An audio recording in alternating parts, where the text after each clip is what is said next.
Pandian store சீரியல்ல அடுத்து வர எபிசோட்ல என்ன மாதிரியான ட்விஸ்ட் எல்லாம் இருக்க போகுதுங்கிறத இந்த வீடியோவில் பார்க்கலாம்.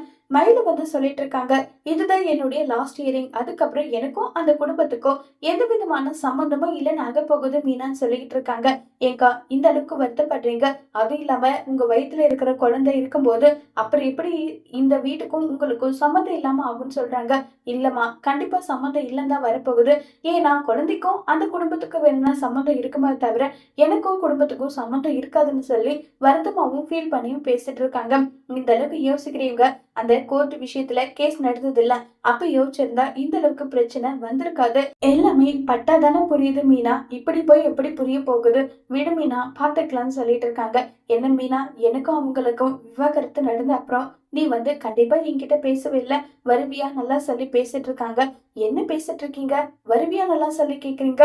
கண்டிப்பா வருவேன், நீங்க இதை நினைச்செல்லாம் வருத்தப்படாதீங்க. உங்க குட்டி பாப்பா கூட பேசுறதுக்கு இது எல்லாத்துக்குமே நான் வருவேன், கவலைப்படாம இருங்கன்னு சொல்லிட்டு ஆறுதலா பேசிட்டு இருக்காங்க. இதை கேட்ட உடனே ரொம்ப சந்தோஷத்துல இருக்காங்க நம்ம மயிலு. அடுத்ததா சரவணன் காட்டுறாங்க. சரவணன் பாண்டியன் கிட்ட, அப்பா டெலிவரி எல்லாமே முடிஞ்சிருச்சு, கடை எடுத்து வச்சுட்டு க்ளோஸ் பண்ணிடலாமான்னு சொல்லி கேக்குறாங்க. இல்லப்பா, அந்த கார்த்திகேயனை வர சொல்லியிருக்கேன் சரவணா, எது ஒண்ணும் பேசிடலாம், நீங்க விசாரிச்சு பாத்துட்டீங்க, இருந்தாலும் நான் என்னுடைய பங்குக்கு விசாரிச்சு பார்க்கணும்னு ஆசைப்படுறேன்னு சொல்றாங்க. உடனே கார்த்திகேயன் வந்ததும் உட்காருங்க வாங்கன்னு சொல்லிட்டு எல்லாம் உட்கார வச்சிட்டு இருக்காங்க. சொல்லுங்க சார், ஏதோ முக்கியமான விஷயம் பேசணும்னு என்ன வர சொன்னீங்கன்னு சொல்லிட்டு பேசிட்டு இருக்கும் போது, என்ன தின்பண்டங்கள் எல்லாம் காலி அடிச்சா நாளைக்கு எடுத்துட்டு கொடுக்கட்டுமா நல்லா சொல்லி பேசிக்கிட்டு இருக்காங்க. இங்க பாருப்பா, நான் அதை பத்தி பேசல. ஆமா, காரைக்குடி தான் உன்னுடைய சொந்த ஊருன்றது தெரியும், ஒருவேளை நீ பிசினஸ் பண்ணி பெரிய அளவுக்கு போயிட்டா கூட நீ எங்கேயாவது போயிடுவேன்னு சொல்லி கேக்குறாங்க. நான் டிஸ்ட்ரிக்ட் வைஸா என்ன ஸ்டேட் வைஸா போனா கூட இதுதான் என்னுடைய அடையாளம், நான் இங்க இருந்து போக மாட்டேன்னு சொல்றாங்க.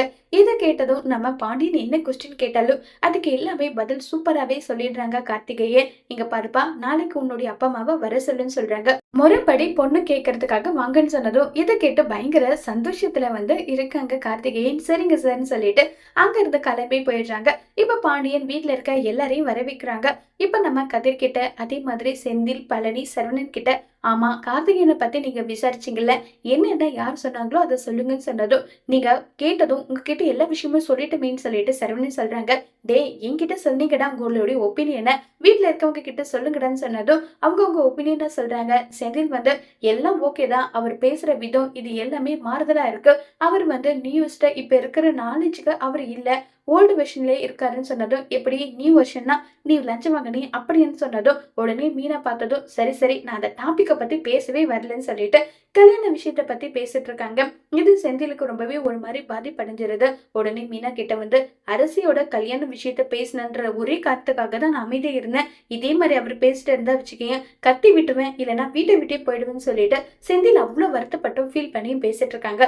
செந்தில் வருத்தப்படுற விஷயம் தெரிஞ்சாவது பாண்டியன் செந்திலோட விஷயத்த பத்தி பேசாம அமைதியா இருப்பாங்களா இல்லையங்கிறத வரப்போற எபிசோட்ல வெயிட் பண்ணி பார்க்கலாம். தேங்க்யூ.